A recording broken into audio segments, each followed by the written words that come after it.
হুসাইন একবার বিশ্বনবীরে প্রশ্ন করলেন, নানা মানিল আমজাদ ইলাল্লাহ, বলেন তো নানা আল্লাহর কাছে কে বেশি দামি, আপনি নাকি আমি? বিশ্বনবী বললেন, হুসাইন আনাল আমজাদ, আমি বেশি দামি। হুসাইন বলল, নানা জি আমি মানি না, আনা লা ওয়াফিক, আমি মানি না নানা। কেমন করে আপনি আমার চাইতে বেশি দামি হন? আপনার চাইতে আমি বেশি দামি।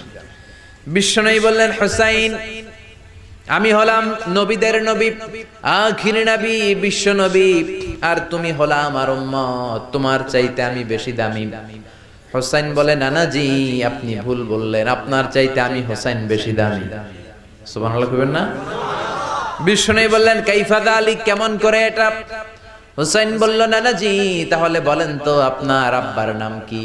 বিশ্বনবী বললেন, আমার আব্বার নাম হলো আব্দুল্লাহ। কি নাম? হুসাইন বলেন, আনা খালি আব্দুল্লাহ, লাইসা ক্বাবলাহু ওয়ালা বা'দাহু শাই। খালি আব্দুল্লাহ, সামনেও কোনো টাইটেল নাই, পিছনেও কোনো টাইটেল নাই। আমার আব্বার নাম আপনি জানেন নাকি?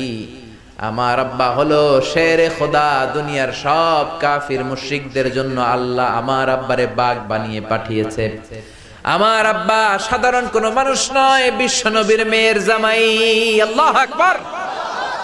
আপনার আব্বা আব্দুল্লাহ কি কোনো নবীর মেয়ের জামাই নাকি? বলেন, আমার আব্বার নাম হলো আলী কাররামাল্লাহু ওয়াজহা।